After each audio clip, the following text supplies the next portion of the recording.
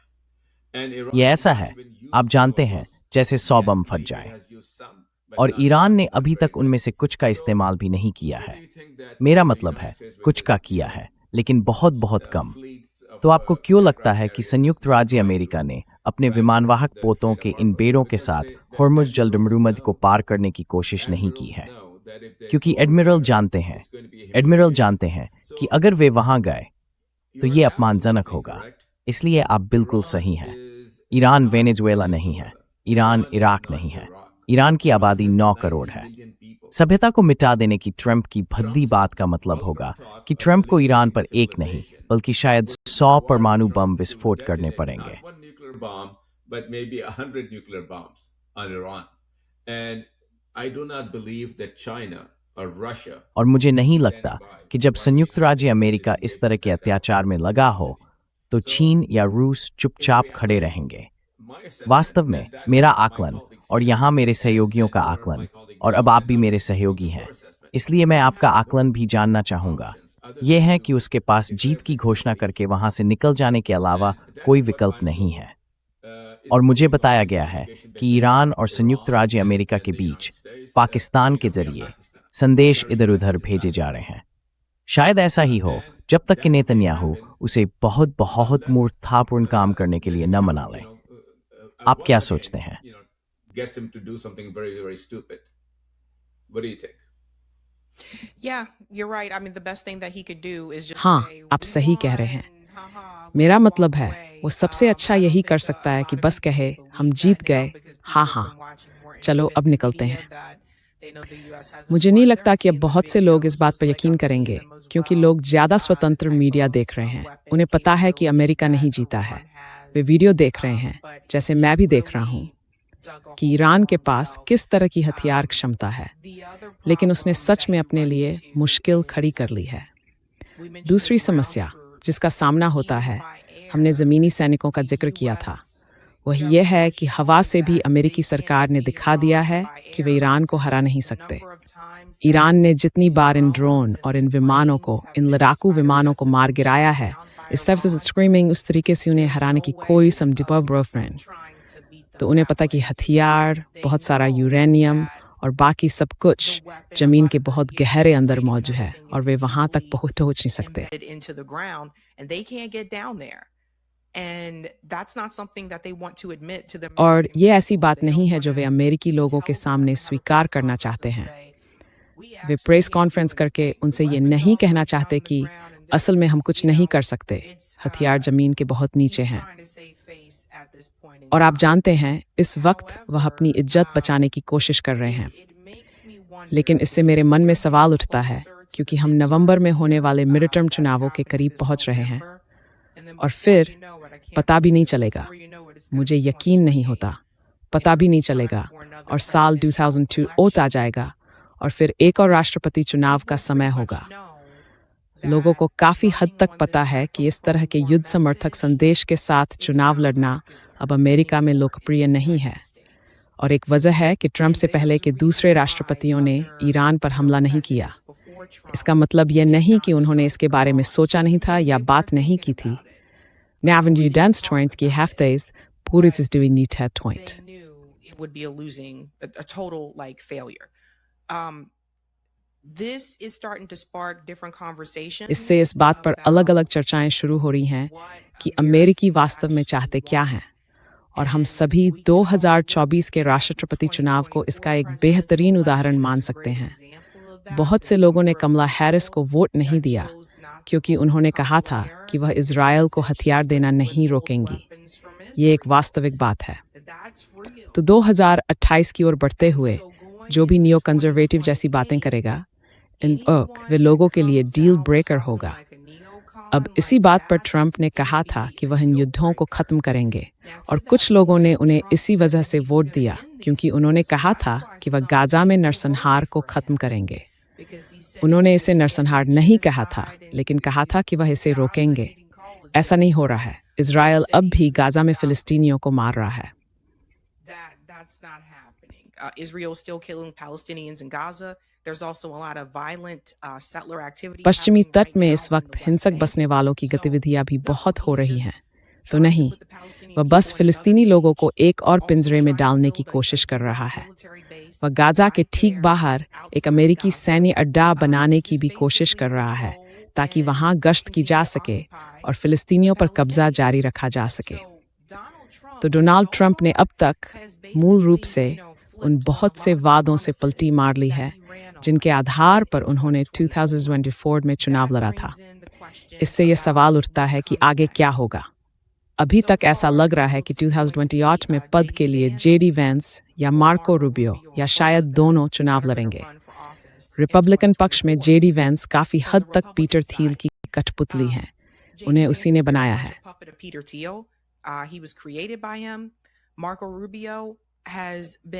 Marco Rubio नवरूढ़िवादी रहे हैं और उन्होंने हर एक युद्ध के पक्ष में वोट दिया है।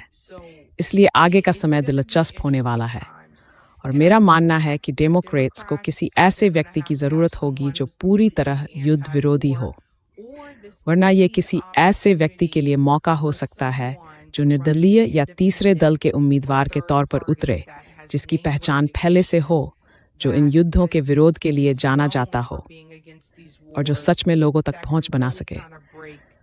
अभी थॉमस मैसी और संभवतः रो खन्ना से राष्ट्रपति पद के लिए चुनाव लड़ने या इस मुद्दे पर साथ मिलकर चुनाव लड़ने की अपीलें हो रही हैं। मेरा मानना है कि लोग कुछ अलग तलाश रहे हैं, लेकिन एक बात जो मैंने देखी है सिर्फ जमीनी स्तर पर लोगों से बात करके भी, वह यह है कि ज्यादातर अमेरिकी इन युद्धों को नहीं चाहते।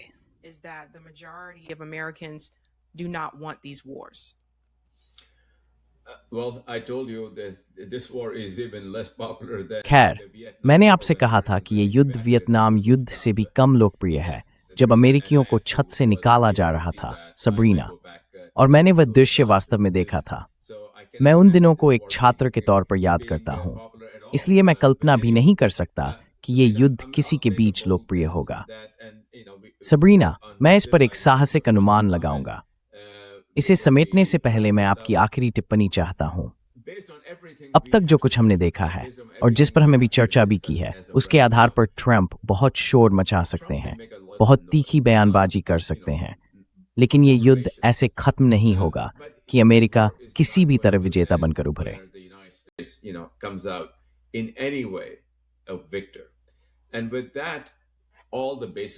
और इसके साथ ही सारे ठिकाने खत्म हो गए, सारी क्षमताएं खत्म हो गईं। पेट्रोडॉलर तबाह हो गया क्योंकि ईरान अपना तेल डॉलर में नहीं बेचेगा, और जब ईरान ऐसा नहीं करेगा और सारे ठिकाने भी खत्म हो जाएंगे, तो खाड़ी का कोई भी देश सिर्फ डॉलर को सहारा देने के लिए डॉलर का समर्थन नहीं करना चाहेगा, भले ही अब तक वे कुछ नहीं, बस जागीरदार ही रहे हों। दुनिया बदलने वाली है। आपके हिसाब से इसके बाद क्या होगा?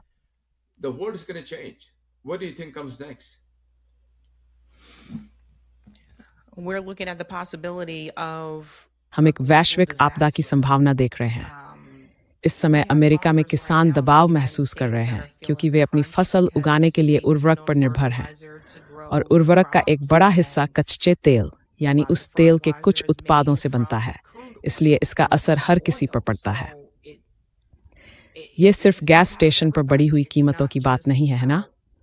मेरा मतलब है वही चीज सबसे आसानी से दिखती है, लेकिन बात बाकी हर चीज़ की भी है। उन ट्रकों की जो डीजल से चलते हैं और खाद्य सामान को किराने की दुकानों तक या दूसरी सुविधा दुकानों तक आपूर्ति पहुंचाते हैं।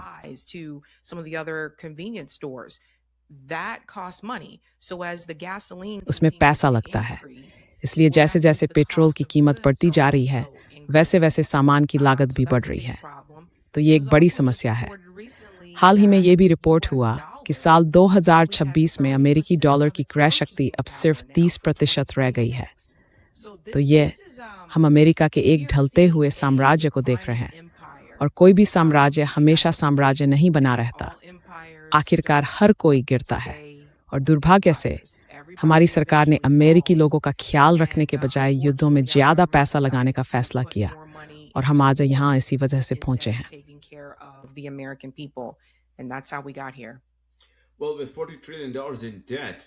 खैर, $40 ट्रिलियन के कर्ज और पेट्रोडॉलर के बिना सबरीना व अंत जल्दी ही आने वाला है।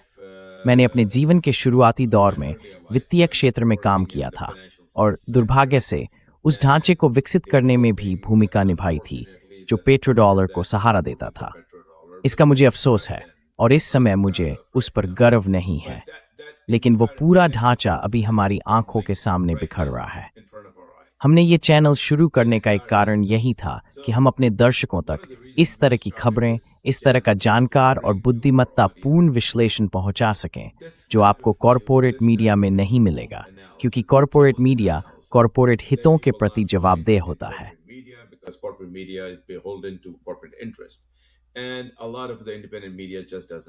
और बहुत से स्वतंत्र मीडिया संस्थानों के पास वैसी पहुंच नहीं है जैसी हमें मिलना हमारे लिए सम्मान की बात है।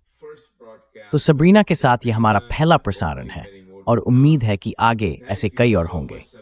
आपका बहुत बहुत धन्यवाद सबरीना। हमें आपका यहाँ होना बेहद सम्मानजनक लग रहा है, और हम आपसे आगे भी और बुद्धिमत्तापूर्ण विश्लेषण सुनने के लिए बहुत उत्सुक हैं। हमारे दर्शकों से अगर आपको हमारा काम पसंद है तो कृपया सब्सक्राइब बटन दबाइए, लाइक बटन दबाइए, और अगर आप चाहते हैं कि हमारी ब्रीफिंग हर हफ्ते आपके मेल बॉक्स में पहुंचे तो कृपया सबस्टैक पर जाइए और महीने के सिर्फ $5 के शुल्क पर पेड मेंबर बनिए। सबरीना, क्या आप समापन में कुछ कहना चाहेंगी? Sabrina, would you like to say something in closing, please? Sure. Well, thank you so much. Jarur. Mijn gamkeer jeetsi ibraan in Jayabas. An safas an pautisnes sang. युवा भी इन प्रकार इंतजार रहेंगे। और अगर आप लोग मेरा काम देखना चाहते हैं तो मुझे YouTube पर भी मेरा channel Savvy Savs। Please go ahead and subscribe to Savvy Savs। कृपया आगे बढ़कर Savvy Savs को सब्सक्राइब करें। दरअसल हमें सबरीना के बारे में इसी तरह पता चला था। हमने देखा कि वो कितना शानदार काम कर रही थी, और हमें उन्हें निमंत्रण देने में बहुत खुशी हुई, और जब उन्होंने हाँ कहा तो हमें सम्मान महसूस हुआ। तो कृपया उसे सब्सक्राइब करें, और हमारे ट्रांजिशन प्रोटोकॉल चैनल को भी सब्सक्राइब करें। हम आपके सब्सक्रिप्शन का स्वागत करते हैं। धन्यवाद सबरीना, धन्यवाद। फिर मुलाकात होगी। मेरा मतलब है मैं आपसे यहीं एक हफ्ते बाद फिर मिलूंगा, हमारे समय के अनुसार, जो ईस्टर्न टाइम में शाम 5:30 है। धन्यवाद। Which is 5:30 Eastern. Thank you. धन्यवाद।